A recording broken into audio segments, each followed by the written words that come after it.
Hello guys, welcome back to my YouTube channel Dinesh mathematics. I hope कि आप लोग सब बहुत अच्छे होंगे। तो आज की ये क्लास में हम लोग पढ़ने जा रहे हैं विद्युत धारा के बारे में। क्लास 10 विद्युत धारा चैप्टर 4 पार्ट 9। तो इससे पहले वाला वीडियो में हम आप लोगों को बताए थे श्रेणी क्रम समूहन का समतुल्य प्रतिरोध किस प्रकार से ज्ञात किया जाता है। समांतर क्रम समूहन में जो प्रतिरोध जुड़े होते हैं उनका समतुल्य प्रतिरोध किस प्रकार से निकालते हैं। तो ये दोनों चीज को हम लोग सिद्ध कर लिए थे। इससे पहले वाला वीडियो में समतुल्य प्रतिरोध जो होता है वो सिद्ध कर चुके थे कि श्रेणी क्रम समूहन में R बराबर होता है R1 plus R2 plus R3 और समांतर क्रम समूहन में 1/Rp बराबर 1/R1 plus 1/R2 plus 1/R3 dot dot dot. तो इस बात को हम लोग इससे पहले वाला वीडियो में सिद्ध कर चुके हैं। अगर आप उस वीडियो को नहीं देखे हैं तो उसका लिंक इसके डिस्क्रिप्शन बॉक्स में आपको मिल जाएगा, आप वहां जा करके देख सकते हैं। तो चलिए अब हम क्लास को आगे बढ़ाते हुए पार्ट 9 में चलते हैं। पार्ट 9 में आप लोगों को पढ़ना है विद्युत धारा का ऊष्मीय प्रभाव। विद्युत धारा का ऊष्मीय प्रभाव हेडिंग दे दीजिएगा आप लोग, विद्युत धारा का ऊष्मीय प्रभाव। विद्युत धारा का ऊष्मीय प्रभाव पढ़ना है। तो चलिए देखते हैं कि विद्युत धारा का ऊष्मीय प्रभाव क्या होता है। अगर आप विद्युत धारा का ऊष्मीय प्रभाव देखना चाहते हैं तो उसके लिए आपका जो उपकरण होगा वो उपकरण का प्रतिरोध भी उच्च होना चाहिए और गलनांक भी उच्च होना चाहिए। गलनांक और प्रतिरोध दोनों अगर उच्च होगा तो आप विद्युत धारा का ऊष्मीय प्रभाव को स्पष्ट रूप से देख पाइएगा। ठीक है, तो देखिए होता क्या है, जब किसी चालक तार से विद्युत धारा प्रवाहित की जाती है तो उसे ऊष्मा उत्पन्न होती है। क्या होती है? ऊष्मा उत्पन्न होती है। इसी को हम लोग बोलते हैं विद्युत धारा का ऊष्मीय प्रभाव। क्या बोलते हैं? जब किसी चालक तार से विद्युत धारा को प्रवाहित की जाती है तो उस चालक तार में ऊष्मा उत्पन्न होती है, यानी हीट हो जाता है, हल्का गर्म हो जाता है। क्या होता है? हल्का गर्म हो जाता है। इसी को बोला जाता है विद्युत धारा का ऊष्मीय प्रभाव कहते हैं। क्या बोलते हैं? विद्युत धारा का ऊष्मीय प्रभाव कहा जाता है ना। तो आप लोग लिख लीजिएगा इसको। कैसे लिखेगा? जब किसी चालक तार में या चालक में भी बोल सकते हैं या चालक से विद्युत धारा प्रवाहित की जाती है तब वह चालक गर्म हो जाता है। क्या हो जाता है? अर्थात विद्युत ऊर्जा का ऊष्मा में रूपांतरित होता है। यानी विद्युत ऊर्जा किस में रूपांतरित हो जाता है? ऊष्मा में। इसे ही विद्युत धारा का ऊष्मीय प्रभाव कहते हैं। तो अपने लैंग्वेज में अगर लिखना हो तो कैसे लिखेगा कि जब किसी चालक से विद्युत धारा प्रवाहित की जाती है तो विद्युत धारा प्रवाहित होने पर चालक तार गर्म हो जाता है। क्या होता है?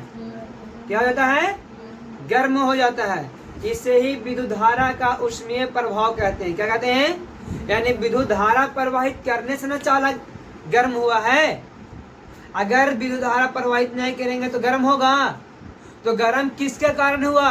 धारा प्रवाहित करने से। तो धारा का प्रभाव ना हो गया। क्या हो गया? धारा का। तो इसी को बोला था विद्युत धारा का ऊष्मीय प्रभाव। अब यहाँ समझिएगा, विद्युत धारा प्रवाहित करने से ऊष्मा उत्पन्न क्यों होता है। तो देखिए, मान लीजिए सपोज कि ये चालक तार है। ये क्या है? चालक तार है। तो प्रतिरोध वाला जो हम आप लोग को बताए थे उसको याद रखिएगा, तभी समझ में आएगा।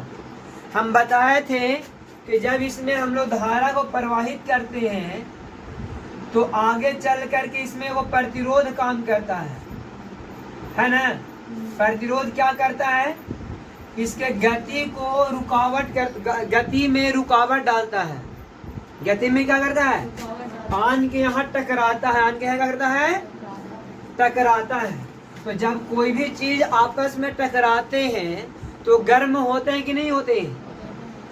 आप लोग बदमाशी करते हैं तो घर में पापा एक आध हाथ जड़ देते हैं, जहाँ पे जड़ते हैं वहां पर देखिएगा छू करके कि हल्का गर्म रहेगा, क्या हो जाएगा? तो कभी भी दो चीज आपस में टकराते हैं तो क्या हो जाता है? पत्थर को पत्थर से टकराए तो चिंगारी निकलता है ना जी, निकलता है ना, निकलता है। तो उसी तरह से जब ये टकराता है आपस में तो क्या होता है? गर्म होता है। देखिए आप लोग 9th क्लास में पढ़े होंगे कि जब कोई भी चीज गतिशील होता है तो उसमें गतिज ऊर्जा होता है। कौन सा ऊर्जा होता है? गतिज ऊर्जा होता है। और गतिज ऊर्जा होता है 12 mv² के बराबर। गतिज ऊर्जा कौन सा ऊर्जा है? इसमें भी आवेश यहाँ से प्रवाहित हो रहा है ना, तो इस आवेश में कौन सा ऊर्जा है? गतिज ऊर्जा है। कौन सा ऊर्जा है? और गतिज ऊर्जा कितना है? 12 mv² होता है। कितना होता है? मतलब 1/2 mv²। भी क्या है?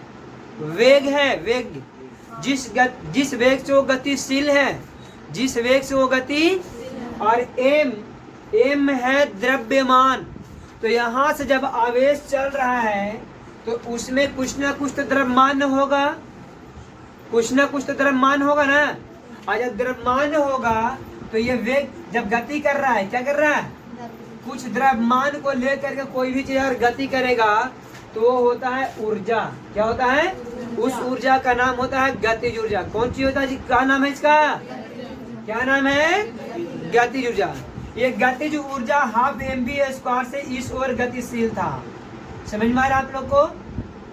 और जैसे ही यहाँ पहुंचा वहां पर दोनों का टक्कर हो गया। क्या हो गया? तो टक्कर होने पर गतिज ऊर्जा कितना होगा?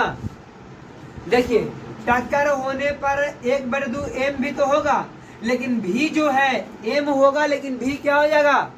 0 हो जाएगा। भी कितना हो जाएगा? 0। कोई टकराएंगे तो मेरा गति नहीं हो पाएगा, फिर रुक नहीं जाएगा। तो यहाँ पर 0 हो गया। भी कितना हो गया? अब 0 से गुना करें तो 0 हो गया जी। तो टक्कर के बाद इसका गतिज ऊर्जा का मान कितना हो गया? 0। कितना हो गया? तो इसमें अब गतिज ऊर्जा नहीं ना है। लेकिन हम लोग 9th क्लास में एक और बात पढ़े हैं, ऊर्जा सिद्धांत का नियम।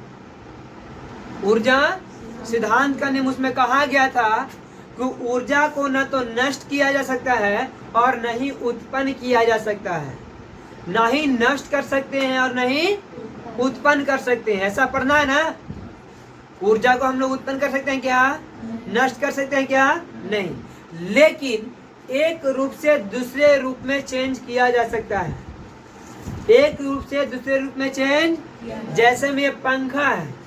पंखा क्या है? विद्युत ऊर्जा मिल रहा है तो ये घूमने लगा। घूमना यांत्रिक कहलाता है। क्या कहलाता है? तो यांत्रिक ऊर्जा में कन्वर्ट हो गया। उसी तरह से ये जो गतिज ऊर्जा जो आ रहा था, गतिज ऊर्जा बना के जो चल रहा था आवेश, वही गतिज ऊर्जा जब टक्कर किया तो गतिज ऊर्जा कन्वर्ट हो जाता है ऊष्मीय ऊर्जा में। कौन सा ऊर्जा में हो जाता है कन्वर्ट? और यही ऊष्मीय ऊर्जा जो होता है, और इसी के कारण ये चालक तार क्या हो जाता है? फिर गर्म हो जाता है। किस कारण होता है? गतिज ऊर्जा किस में बदल गया? ऊष्मीय ऊर्जा में। कब? जब प्रतिरोध से टकराया तब। समझ में आया? जब प्रतिरोध से टकराया तो ये क्या चीज में बदल गया? ऊष्मीय ऊर्जा। और जिसके कारण ये चालक तार क्या हो जाता है? गर्म हो जाता है। अब समझ में आया गर्म कैसे होता है? जैसे कहने का मतलब यहाँ से जा रहा है, यहाँ पर प्रतिरोध लग गया, प्रतिरोध से ये टकरा रहा है। क्या हो रहा है? टकरा रहा है। और टकरा कर जबरदस्ती से पार हो रहा है। टकरा कर जबरदस्ती पार हो रहा है तो इसमें रगड़ खाएगा ना जी। और जब कोई भी चीज घिसता है तो क्या होता है? उससे ऊष्मा उत्पन्न होता है ना। गतिज ऊर्जा का विरोध कर रहा है कि नहीं कर रहा है? अगर पूरा रोक दिया है तो समझिए कि गतिज ऊर्जा कितना हो गया? 0। लेकिन ऐसा नहीं कि 0 हो गया तो ये नष्ट हो गया। ये नष्ट ना हो करके वही गति जो था वो गति बदल गया ऊष्मा में। गति किसमें बदल गया? तो इसी कारण इस ऊष्मीय ऊर्जा के कारण ये चालक तार गर्म हो जाता है। क्या हो जाता है? आगे समझ में कोई डाउट है? नहीं है। तो ये समझ में आ गया आप लोग को? तो इसके अनुसार हम बोल सकते हैं किसी चालक में प्रवाहित विद्युत धारा, किसी चालक में प्रवाहित विद्युत धारा द्वारा उत्सर्जित ऊष्मा का परिमाण उसके द्वारा चालक का प्रतिरोध के किए गए कुल कार्य के बराबर होता है। यानी क्या रहा है कि इसमें जो हम लोग आवेश का प्रवाह कर विद्युत धारा प्रवाहित कर रहे हैं, तो यहाँ जो प्रतिरोध क्या कर रहा है, इसको रुकावट उत्पन्न कर रहा है ना, तो कुछ तो ये कार्य कर रहा है। तो ये जो प्रतिरोध जो कार्य करता है उसी के बराबर होता है ऊष्मीय ऊर्जा। क्या होता है? ऊष्मीय ऊर्जा उसी प्रतिरोध द्वारा किए गए कुल कार्य के बराबर होता है। प्रतिरोध के द्वारा किए गए कुल कार्य के बराबर होता है ऊष्मीय ऊर्जा। आगे समझ में कोई डाउट? अब यहाँ पर विद्युत धारा से उत्पन्न ऊष्मा का परिमाण निकालेंगे। विद्युत धारा से उत्पन्न ऊष्मा का परिमाण किस प्रकार से ज्ञात करते हैं, क्या क्या फॉर्मूला है, उसके बारे में जानेंगे। चलिए ठीक है, इसको क्लीन करते हैं ना।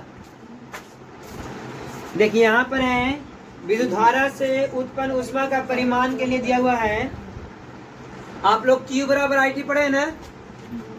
Q बराबर IT पढ़ाए हैं कि नहीं पढ़ाए हैं?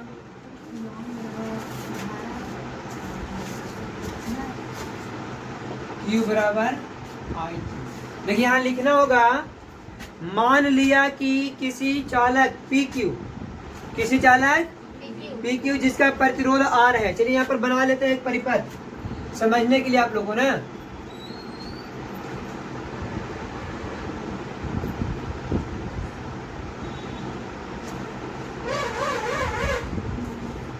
यहाँ पर वो परिपथ लगा देते हैं।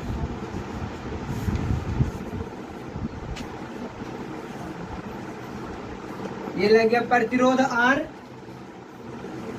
P और Q। यहाँ पर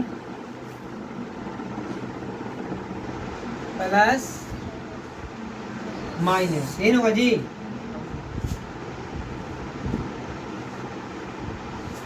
यहाँ पर कुंजी लगा हुआ है, यहाँ पर आमीटर लगा हुआ है जी।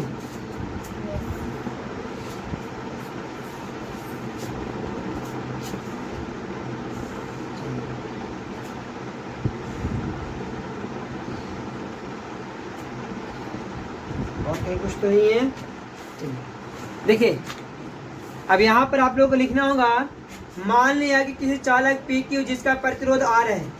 कोई चालक देखो PQ है, ये PQ क्या है? चालक है जिसका प्रतिरोध कितना है? R है। तो ये सिरों के बीच विभवांतर भी स्थापित है। ये देखिए चालक तार है ना, चालक के सिरों के बीच के विभवांतर क्या उत्पन्न होता है? भी। क्या उत्पन्न होता है? भी। तो यहाँ क्या है, यदि चालक PQ से धारा I T समय तक प्रवाहित होता है, यदि किसी चालक तार से धारा I T समय तक प्रवाहित होता है, तो चालक के सिरे के से दूसरे सिरे तक प्रवाहित होने वाला जो आवेश है, आवेश क्या होता है? Q। आवेश क्या होता है? Q जो होता है IT के बराबर होता है। Q किसके बराबर होता है? इसका मान हम इसका नाम देते हैं समीकरण 1। क्या नाम दे दिए? समीकरण 1। परंतु चालक के एक सिरे से दूसरे सिरे तक Q आवेश का विभवांतर भी है ना? भी। एक सिरे से दूसरे सिरे तक जो विभव है कितना है? भी है। तो इसके द्वारा किया गया कार्य क्या होगा? अच्छा, ये बात बताए थे विद्युत विभव में W बराबर क्या पढ़ा था आप लोग को? Q भी पढ़ाए थे। W बराबर क्या होता है? Q भी होता है। क्या होता है? तो यहाँ पर Q का मान क्या होगा? W upon V। ये ना जी, Q का मान क्या होगा? अब क्या करें? Q का मान रखने पर Q का जो मान है उसको क्या रख देंगे? ये समीकरण दूसरा हो गया। Q का मान समीकरण 1 में रखने पर, तो Q का मान समीकरण 1 क्या है? Q बराबर IT है। अब Q को हटा के हम क्या लिख सकते हैं? W अपॉन V बराबर आई टी, इसलिए W बराबर आई टी गुने V। ये लिख सकते हैं ना जी कि नहीं लिख सकते हैं? तो W बराबर क्या मिल जाएगा? V I T. क्या मिलेगा? V I T. W बराबर, तो किया गया कार्य निकल लगा जी, किया गया कार्य कितना होता है? V I T. V I voltage, आवेश और टाइम के गुणनफल के बराबर होता। अब देखिए ओम का नियम से, फोन आ गया। ओम का नियम में आप लोग क्या पढ़ाए थे? ओम का नियम बराबर है ना पता जी? क्या होता है ओम का नियम? अरे भी बराबर आई यार, तो यहाँ लिखेंगे ओम का नियम से, ओम के नियम से क्या होता है? भी बराबर आई आर। भी बराबर, ये नाम देते हैं समीकरण 3 देते क्या? अब यहाँ पर भी बराबर जो आई आर है, भी का मान इसमें रखने पर रख दे क्या? भी का मान इसमें रख दे, तो लिखिए भी का मान 3 में रखने पर, तो 3 आपका क्या है? W बराबर V आई टी है ना, तो V को हटा के हम क्या लिख सकते हैं? आई आर गुने आई टी। अब यहाँ पर I गुने I क्या होगा? आई स्क्वायर आर टी। ये होगा जी। एक और W का मान निकल गया, एक और W का मान निकल गया। क्या निकला? आई स्क्वायर आर टी। आई स्क्वायर समझ में आ गया? अब देखिए यहाँ पर जो ये देख रहे हैं आप, क्या W, वो W किया गया कार्य के बराबर होता है उसमें, बता देना कि प्रतिरोध द्वारा किए गए कुल कार्य के बराबर होता है विद्युत ऊष्मा। तो इसको अब हम लोग विद्युत ऊष्मा में अगर लिखना चाहते हैं तो H लिख सकते हैं ना, हीट H। तो H बराबर क्या हो जाएगा जी? आई स्क्वायर आर टी। क्या हो गया? तो यहाँ पर देखिए आपको 3 फार्मूला निकल के आ गया, 1 2 3, 1 2 तो ये आपका निकल जाएगा। विद्युत धारा से उत्पन्न ऊष्मा का परिमाण निकालना होगा तो इसके द्वारा निकालेंगे हम। क्लियर है? कोई दिक्कत है नहीं ना? चलिए इसका एक स्क्रीनशॉट लीजिए, फिर आगे बताते हैं आप लोग को। देखिए तो इसके अनुसार हम क्या बोल सकते हैं, इसको इस तरह से भी लिखा जाता है। देखिए U देख रहे हैं ना, U बराबर भी आई स्क्वायर आर टी आप लिख सकते हैं। ठीक है, ये भी आप लिख सकते हैं। क्लियर है? कोई दिक्कत? आप देखिए तो हम इसको क्या बोल सकते हैं? बोल दे किसी निश्चित समय T में, किसी निश्चित समय T में किसी निश्चित प्रतिरोध R वाले, किसी निश्चित प्रतिरोध R वाले चालक में उत्पन्न ऊष्मा जो होता है उसमें प्रवाहित होने वाले धारा का वर्ग के समानुपाती होता है। वर्ग के यानी U समानुपाती आई स्क्वायर। क्या बोला है कि किसी निश्चित समय T में किसी निश्चित प्रतिरोध R वाले चालक से जब हम धारा प्रवाहित करेंगे तो इसमें जो ऊष्मा उत्पन्न होगा वह ऊष्मा धारा के वर्ग के समानुपाती होगा। धारा के वर्ग के समानुपाती होगा। क्लियर है? और R के समानुपाती होगा, T के भी समानुपाती होगा। जितना प्रतिरोध लगाएंगे उतना ही ज्यादा ऊष्मा उत्पन्न होगा, जितना समय तक धारा प्रवाहित करेंगे उतना ज्यादा ऊष्मा उत्पन्न होगा। तो टाइम और प्रतिरोध के समानुपाती होता है, लेकिन धारा के वर्ग के समानुपाती होता है। धारा के वर्ग के समानुपाती होगा, टाइम प्रतिरोध के समानुपाती होगा, टाइम का भी समानुपाती होगा। लेकिन अगर धारा बोलेगा तो धारा का वर्ग के समानुपाती होगा। क्लियर है? कोई डाउट? तो 3 पॉइंट आपके बुक में दिया हुआ है, ये तीनों पॉइंट आप लोग उतार लीजिएगा। ठीक है, अब आगे हम लोग देखेंगे यहाँ पर यहाँ जो कार्य किया जा रहा है इसका एसआई मात्रक क्या होता है? इसका एसआई मात्रक यहाँ जो है, जो कार्य किया जा रहा है, हीट जो उत्पन्न हो रहा है, ऊष्मा का एसआई मात्रक क्या होगा यहाँ? तो ये जो ऊष्मा है प्रतिरोध द्वारा किए गए कार्य के बराबर है। प्रतिरोध द्वारा किए गए कार्य के बराबर है। तो यानी कार्य का जो एसआई मात्रक होगा वही ना इसका एसआई मात्रक होगा। तो यहाँ पर इसका एसआई मात्रक कितना होगा? जूल होगा। कितना होगा? जूल। समझ में आ गया? विद्युतीय ऊष्मा का एसआई मात्रक क्या होगा? जूल होगा। क्या होगा जी? जूल। और अगर इसको सीजीएस मात्रक की बात करें तो कैलोरी होता है। क्या होता है? क्या होता है जी? याद रहेगा? चलिए, तो ऊष्मा का एसआई मात्रक किसका ऊष्मा? यहाँ जो चालक तरल ऊष्मा उत्पन्न हो रहा है उसका एसआई मात्रक, एसआई मात्रक होता है जूल। क्या होता है? और जूल को जे द्वारा सूचित करते हैं। किसके द्वारा? जे द्वारा। क्लियर है ना? उसके बाद अगर इसको सीजीएस मात्रक बोला है, सीजीएस मात्रक, सीजीएस ऐसे भी लिख सकते हैं, सीजीएस मात्रक। तो सीजीएस मात्रक सब कैलोरी होता है। क्या होता है? इसको CAL लिखते हैं। क्या लिखते हैं? CAL, कैलोरी ना। तो एक कैलोरी बराबर सूत्र होता है, एक कैलोरी का मान होता है 4.18, 6 लगभग होता है ना, 6 जूल होता है। एक कैलोरी बराबर कितना होता है? 4.16 याद रहेगा। लगभग हम बोल सकते 4.2 जूल। लगभग कितना बोलेंगे?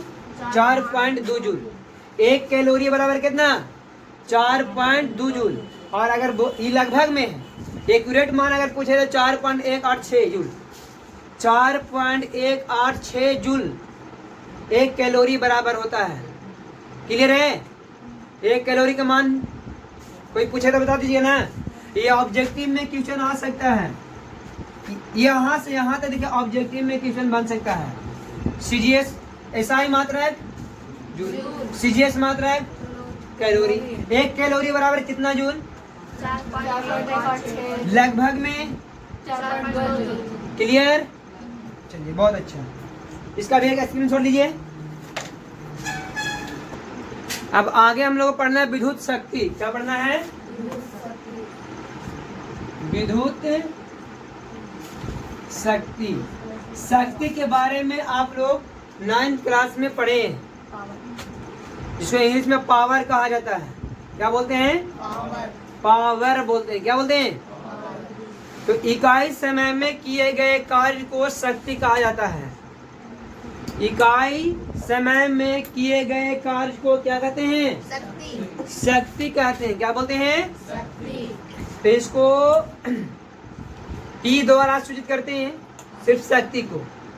शक्ति को किसके द्वारा? P द्वारा। तो क्या होता है? इकाई समय में किए गए कार्य को क्या बोलते हैं? शक्ति कहते हैं।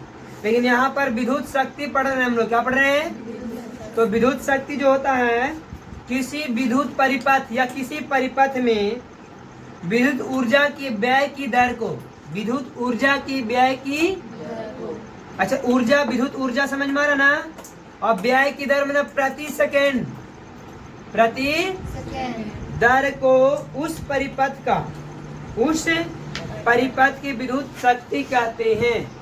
ध्यान से सुनिएगा, नोट कर लीजिए आप लोग। विद्युत शक्ति लिख कर दीजिए, विद्युत शक्ति लिख करके सब लोग डैश दीजिए।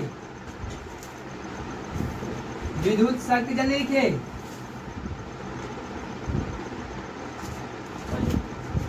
विद्युत शक्ति लिखो, किसी विद्युत परिपथ में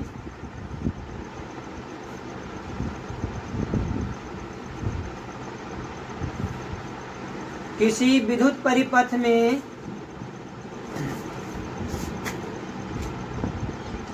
विद्युत ऊर्जा की व्यय की दर को विद्युत ऊर्जा के व्यय की दर को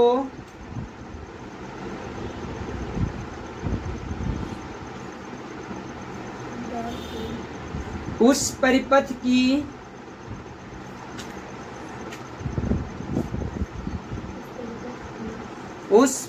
की विद्युत शक्ति कहते हैं।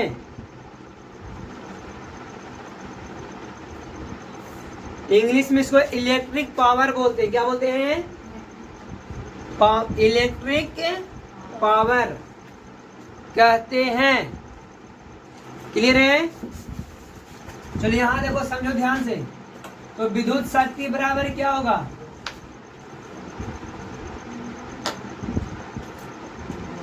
विद्युत ऊर्जा की व्यय की दर को, विद्युत ऊर्जा के व्यय की दर को, तो विद्युत ऊर्जा ऊपर होगा,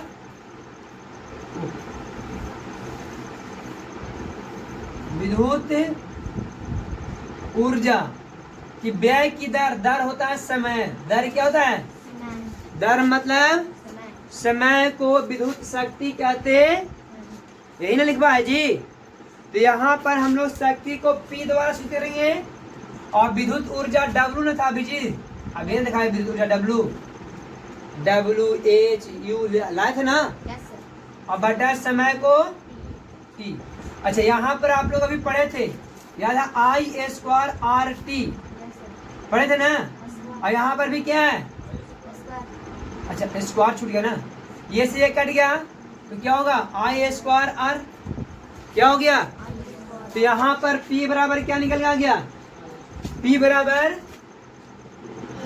I²R हो गया। क्या हो गया? I²R। क्लियर है? लेकिन ओम का नियम से चलते हैं। किसके नियम से? ओम के नियम से।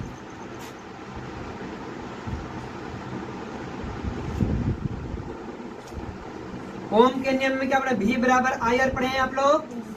तो यहाँ पर P बराबर क्या है?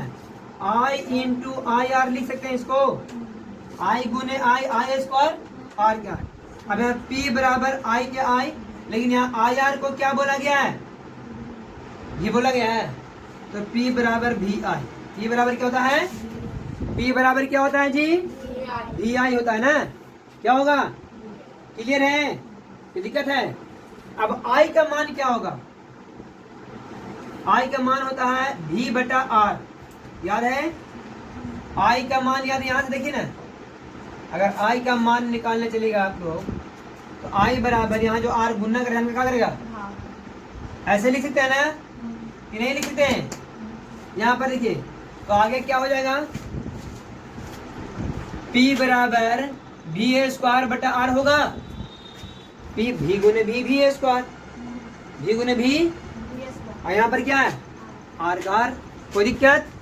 समझ में आ गया? यहाँ पर आपका P का कितना फॉर्मूला निकला?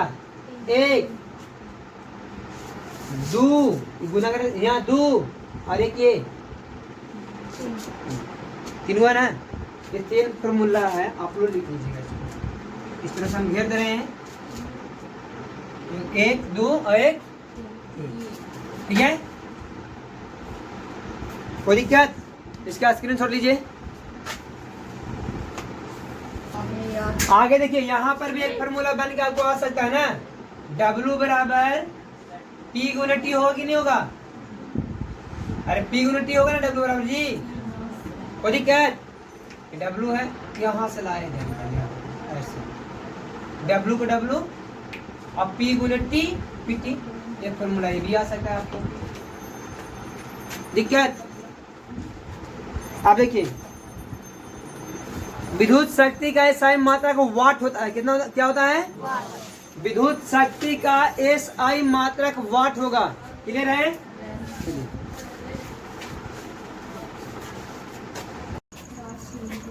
तो विद्युत शक्ति का SI मात्रक क्या होता है? वाट होता है ना।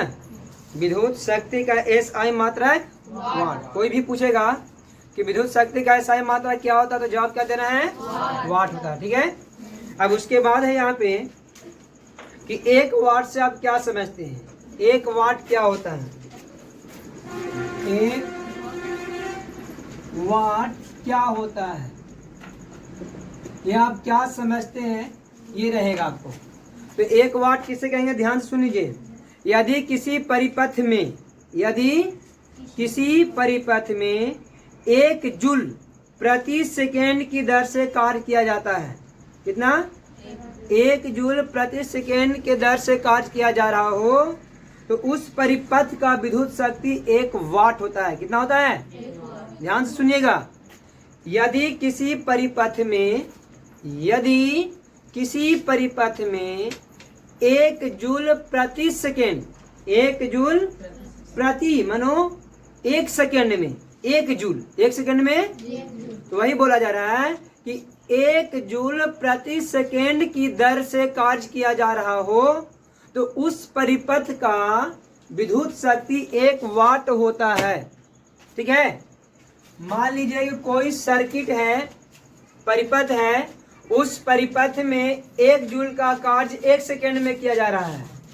1 जूल का कार्य 1 सेकेंड में किया जा रहा है, तो उस विद्युत परिपथ का जो विद्युत शक्ति हुआ वो 1 वाट का हुआ। कितना हुआ, कितना हुआ, 1 वाट का। याद रहेगा कि नहीं रहेगा। कोई परिपथ में, किसी परिपथ में 1 जूल प्रति सेकेंड की दर से कार्य कर रहा हो, तो उस परिपथ का विद्युत शक्ति 1 वाट होता है। कितना होता है, 1 वाट ना। तो अब यहाँ पर देखिए, वाट को W द्वारा सूचित किया जाता है, वाट को W द्वारा सूचित करते हैं। तो देखिए 1 वाट बराबर क्या होगा, चल नहीं रहा। देखिए 1 वाट बराबर क्या होगा ना, 1 वाट बराबर होगा 1 जूल बटा 1 सेकेंड। ये ना बोलेगा किसी परिपथ में 1 जूल का कार्य 1 सेकेंड में हो रहा हो या 1 सेकेंड की दर से हो रहा हो, तो उस विद्युत परिपथ का विद्युत शक्ति 1 वाट होता है। कितना होता है, आगे समझ में। अब यहाँ पर 1 वाट को W द्वारा सूचित करते हैं, किसके द्वारा, W द्वारा, और जूल को J द्वारा, और समय को S द्वारा, यही ना जी। इसको बोला जाता है 1 जूल प्रति सेकेंड, 1 जूल प्रति सेकेंड बोल सकते हैं। तो 1 वाट बराबर 1 जूल प्रति सेकेंड होना क्या जी। जूल क्या है, कार्य का ऐसा ही मात्रक। जूल क्या है, यदि किसी विद्युत परिपथ में 1 जूल के दर से प्रति सेकेंड की दर से, प्रति सेकेंड की दर से कार्य कर रहा होगा, तो 1 वाट कह देंगे। 1 जूल के दर प्रति सेकेंड की दर से, 1 जूल के प्रति सेकेंड की दर से अगर कार्य कर रहा होगा, तो वह क्या कहलाएगा, 1 वाट कहलाएगा। क्या कहलाएगा, क्लियर है। अब यहाँ पर देखिए विद्युत शक्ति का SI मात्रा है, विद्युत शक्ति का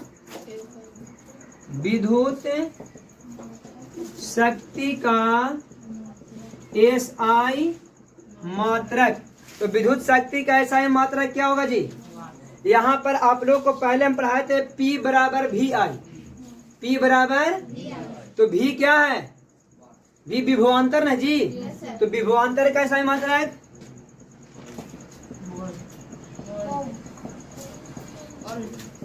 गुने, विभवांतर का SI मात्रक गुने, यहाँ पर क्या है, I क्या है, धारा न है, I क्या है, तो धारा का SI मात्रक।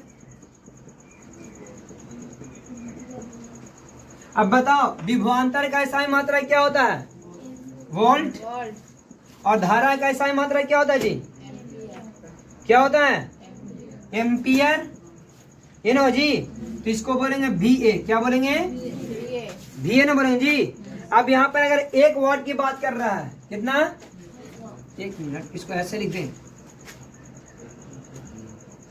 1 वाट, इसका SI मात्रक वाट होता है, विभवांतर का SI मात्रक 1 वोल्ट होगा, और धारा के SI मात्रक 1 एम्पियर। क्या होगा, 1 एम्पियर। तो 1 वाट बराबर क्या होगा, 1 VA, 1 VA होगा कि नहीं होगा। अब उसके बाद हम क्या लिख सकते हैं,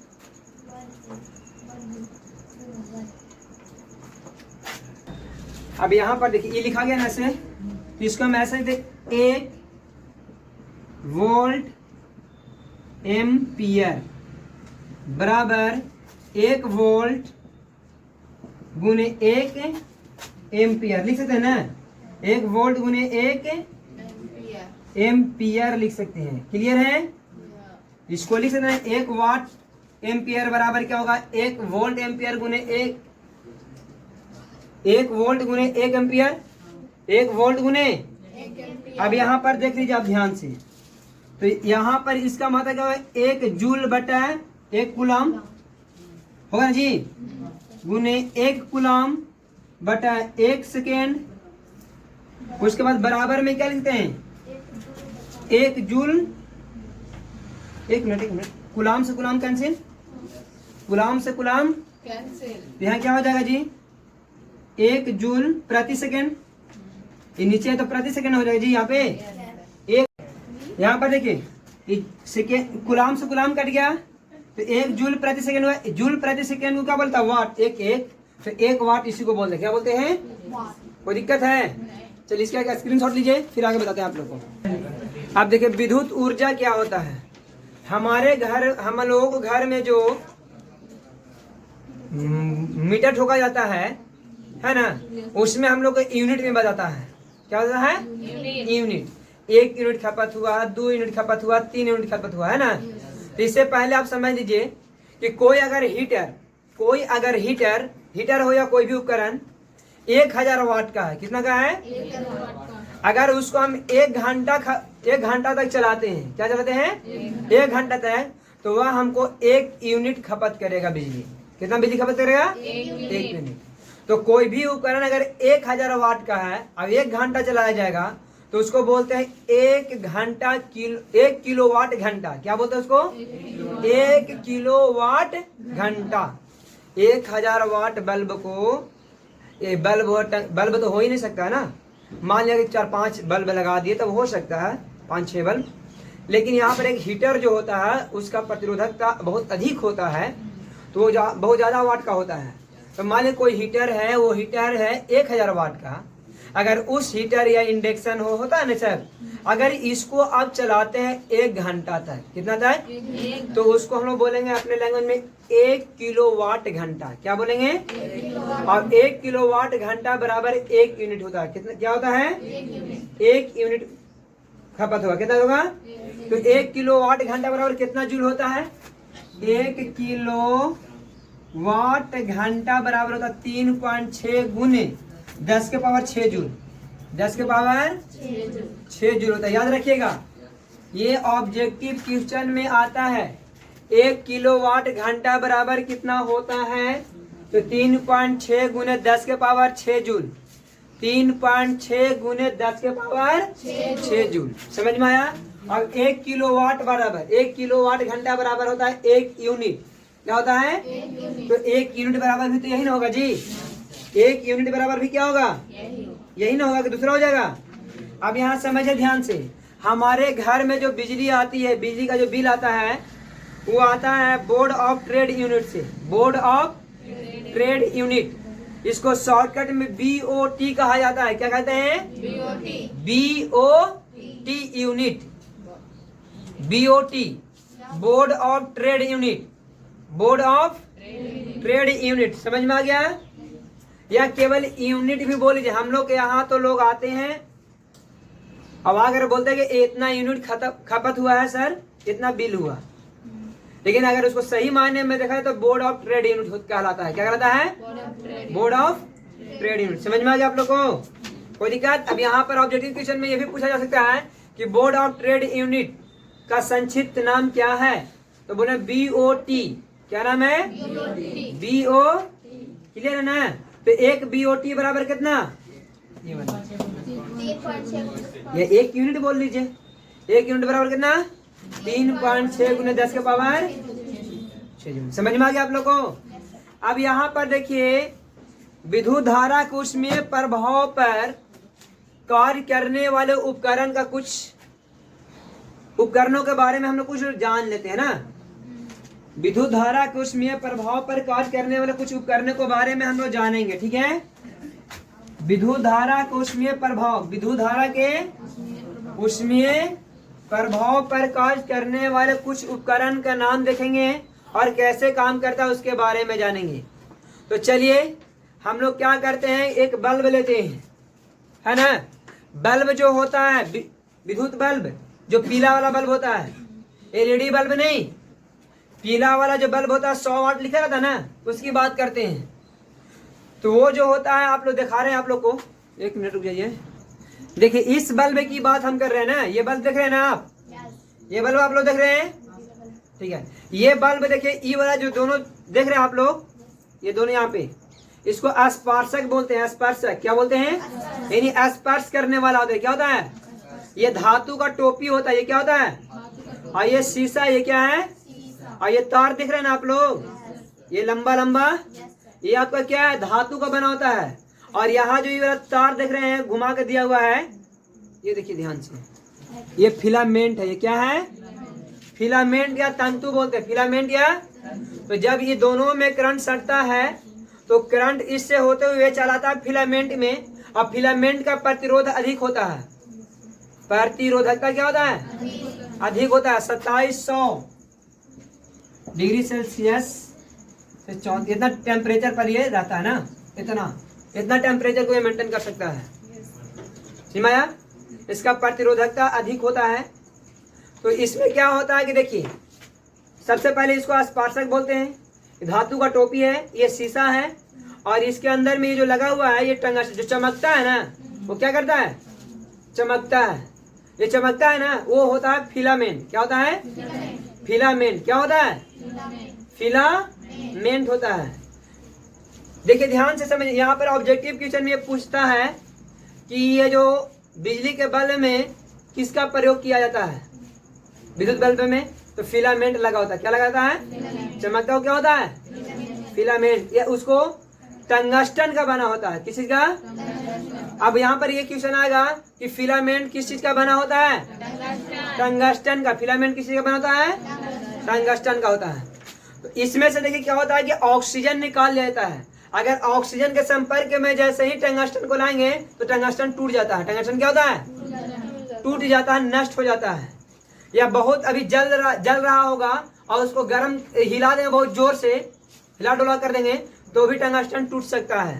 टंगस्टन क्या हो सकता है, तो उसको बोलते हैं कि बल्ब फ्यूज हो गया। बल्ब क्या हो गया, यानी उसमें करंट प्रवाहित अब नहीं हो रहा है, कि हो रहा नहीं होगा।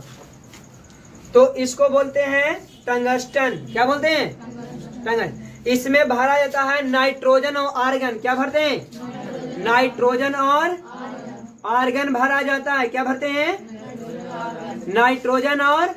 क्यों, अब यहाँ पर ऑब्जेक्ट क्वेश्चन रहता है, 1 नंबर या 2 नंबर क्वेश्चन आएगा कि इसमें नाइट्रोजन या आर्गन ही क्यों भरते हैं। तो नाइट्रोजन और आर्गन जो होता है, इसके टेम्परेचर को मेंटेन करता है, इसको गलने से बचाता है। अगर ये ऑक्सीजन के संपर्क में जाता है तो फिलामेंट टूट जाता है, जिससे बल्ब जलता नहीं है। आगे समझ में, इसलिए इसमें क्या डाला जाता है, नाइट्रोजन और आर्गन। क्लियर है, कोई डाउट है। अब उसके बाद देखिए हीटर। हीटर देखें आप लोग, सबके घर में होगा हीटर। इस तरह से होता है, मान लो ऐसा होता है।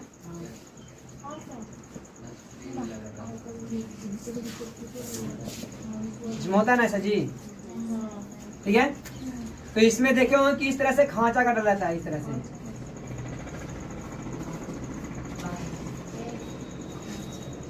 ऐसे रहता है ना। और इस खांचा में देखे होंगे आप लोग, बहुत सा ऐसा रहता है, गोले गोले घुमा कर इस तरह से रहेगा।